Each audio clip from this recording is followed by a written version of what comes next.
dusty lens. If you just got yourself the brand new Panasonic S5 Mark II-X and you want to get set up right away so that you can get out there and start creating content, watch this video because I'm going to walk you through step by step how to set up your camera so that you have the best run and gun settings in any situation. Let's talk about it. Once you get your camera all fired up, to get started, you're going to turn your dial to movie mode. Up here, it'll be a camera at the top with an M to it. From there, you're going to hit your menu button. First setting you're going to see is your exposure mode. You're going to go all the way over and you're going to choose manual or M. Photo style, we're going to choose Vlog because I like to shoot in Vlog. And then metering mode, all. Dual native ISO setting, auto. ISO sensitivity, 640. Upper setting, just leave it on auto. Synchro scan, we're going to leave that off for now. Shutter speed gain operation, by default it's set to sec ISO. We're going to set it to angle ISO. Let's just stop right here for a second. You're probably wondering what's the difference between shutter speed and shutter angle. The easiest way to put it is if you want that cinematic natural motion blur in your footage, you want to be operating at the 180 degree rule, which basically means if you're shooting at 24 frames a second, your shutter speed will be 1/50. If you're shooting at 60 frames a second, your shutter speed will be 1/120. If you're shooting at 120 frames a second slow-mo, that will be 1/240th. If you're shooting at 180 frames a second, then it'll be 1/360th. If you're no mathematician, you're better off just setting your camera to shutter angle and making it stay at 180 degrees. Then you'll always be at the 180 degree rule, regardless of what frame rate you're shooting at. So if you're at 24 frames, 60 frames, 120, you're always set to 180 degrees at that shutter angle. So that's the reason why I set my camera to shutter angle as opposed to shutter speed, because that way I never have to fiddle with the shutter speed when I'm filming at different frame rates. Now, photography is a different story. Like I set it to shutter speed and I just shoot whatever shutter speed I need to shoot at to make sure I have a sharp and well-exposed image. Back to the tutorial. All this other stuff here, just leave it. When you get to the recording file format, you're going to change it from MP4 to MOV. Yes. And then record quality. This is where we're going to set it right now for C3. So just remember that. I'm going to adjust here for 4K, 24 frames, long GOP. And I'll explain all this later. So this is 422 10-bit long GOP, 24 frames. I don't shoot RAW, so I'm going to leave HDMI RAW data output off. Detecting subject, face eye. Autofocus, mode 2. Focus peaking on, AF assist light on. We'll just leave all that on. Sound record display, I like to leave it on. Gain is going to be set to low. 0 dB for my sound recording level adjustment. All this other stuff, we're going to leave it as is. Silent mode off. Image stabilizer, just normal operation.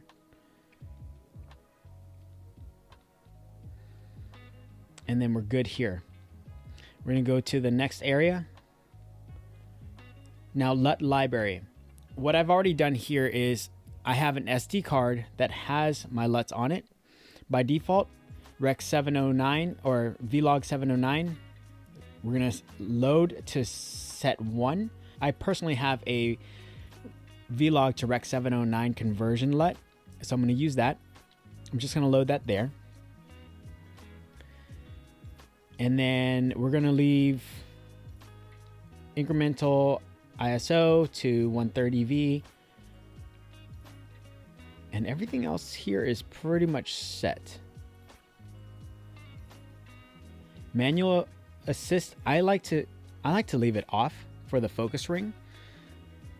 because when you start pulling focus, you get these magnifying boxes and they're really hard to get. But if you decide that you want to leave it on, I personally don't like the picture in picture. I go full, and let me just go and show you why. So when I'm changing focus, I get this whole thing, and sometimes it's not exactly what I want in focus, and that becomes kind of a nightmare. It magnifies your entire screen, which is great, but sometimes it magnifies the things that I don't want to magnify. So what I like to do for manual focus assist is I like to turn it off entirely. So when I pull focus, I see the whole screen, which is nice. And because I have focus peaking on, I can definitely tell what's in focus, what's not in focus. Back to the menu. Red record frame indicator must have this on. Because if you hit record, you get this nice red frame to let you know that you're actually recording. HDMI record output, info display set to off, sound output on. All this other stuff, I'm pretty much going to leave alone. Now, remember when earlier I chose my photo style to vlog? Well, if you go over one, you have real-time LUT. And here, I'm going to go down to where it gives you your LUT option, and I'm going to hit on, and I'm going to hit the focus button here and choose my LUT. And in this case, I'm going to use my custom LUT because I really like it. And then I'm going to go ahead and set it. We're good here. So now, actually, rather than shooting a straight vlog and then adding that LUT in post, it's already going to be baked in. And I personally like that because for the most part, I don't ever shoot and use any other LUT. That's the only conversion LUT that I actually use. So baking it in is rather nice. So what I'm going to do here is I'm going to go ahead and now adjust my custom control settings. Personally, my right button over here on the dial is going to be either a histogram or it's going to be waveforms. So let's go ahead and adjust that. Waveform, vector scope. Let's go both. And so anytime I need to see what is properly exposed or not, or if I have the right skin tones, it's pretty much this button. Zebras is going to be set to the first one, or the zebras is going to be set to the top part of the scroll wheel. Zebra pattern, zebra is 80%. My left button on the scroll wheel is going to be the photo grid line. So that way I have that on. Up is my zebras, and then bottom is going to be my focus peaking. So that way I can always have it on or off. And that's basically it. So what I'm going to do here is now I'm going to save. I'm going to go back up here and just make sure record quality is going to be set to 24 frames, 422 long GOP. And then shutter angle is back to 180 here, so I just want to make sure all this is good. My ISO is going to be set to 4000 just to be on the safe side. And my f-stop is going to be at the widest aperture. And then all I'm going to do here is I'm just going to hit save. Save to custom mode. I'm going to save custom mode 1 to 60 frames a second, custom mode 2 to 120 frames HD, and then custom mode 3 is going to be 3 options. 3.1 is going to be 24 frames, 422 10-bit long GOP, gives you the quality, but also saves you some data. Custom 3.2 is going to be 4K, 422 10-bit, 24 frames, all intra. So you have more to work with, but it's going to take up more storage.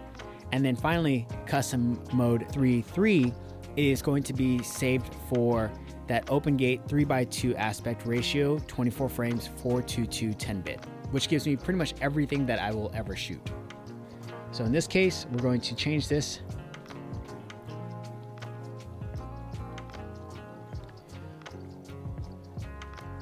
hit set, yes, override, done. Now that we've saved that, it's going to be pretty easy to recreate that and just change your frame rate. So what I'm going to do here is I'm going to hit the Q button.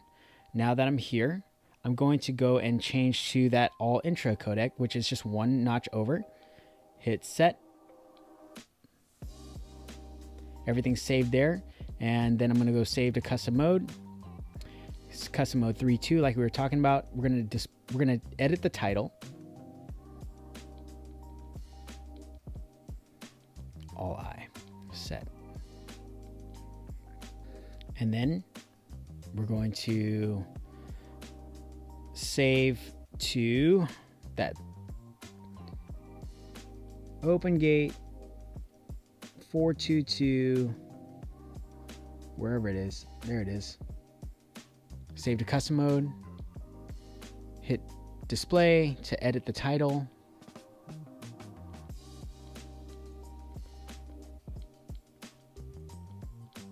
And honestly, you could save this to say whatever it is that you want it to say. You want it to make sense for yourself, so that way anytime that you want to scroll through this, you already know exactly what you're working with.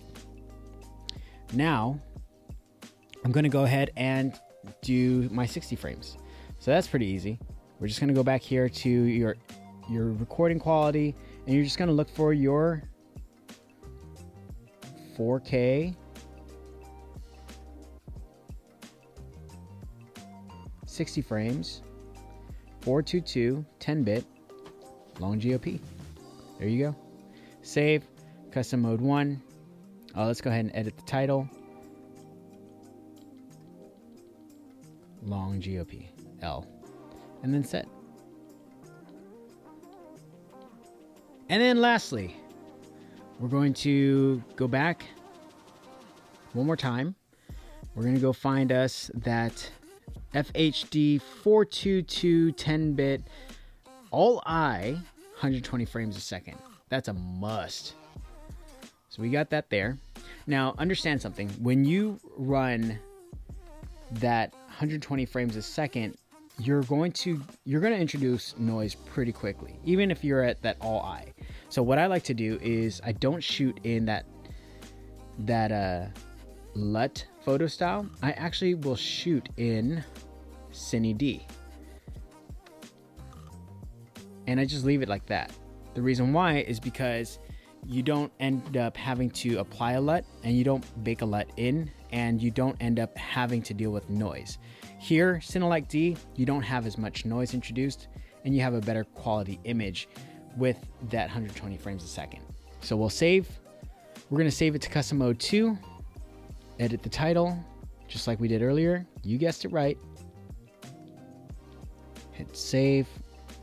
And now we have all of our frame rates and our settings dialed in to our dials up here. So if I go to C1, I have 4K 60 422 10L. If I go to custom 2, I have HD 120 422 10-bit L.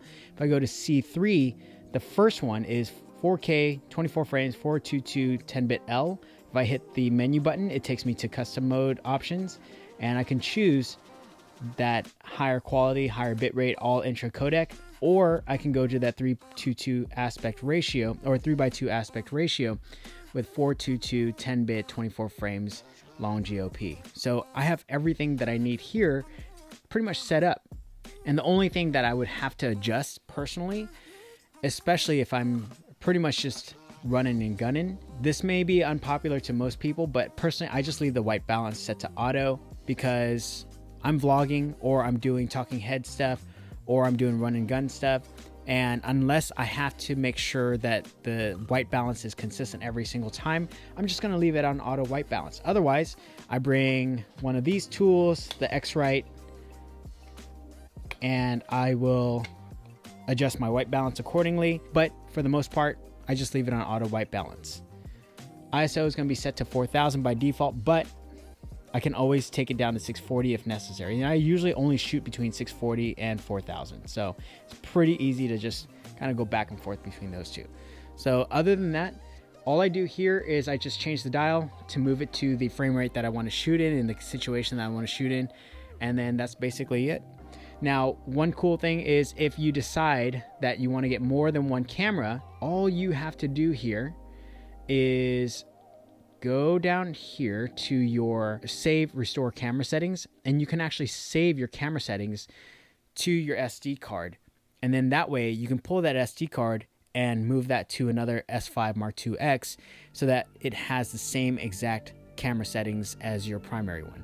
So there you have it. A fully set up Panasonic S5 Mark IIX optimized for run and gun operation so that you can go out, shoot however you want to shoot, when you want to shoot, and just be really efficient with it. Now, I understand that I didn't cover all of the settings, but I want to leave that entirely up to you.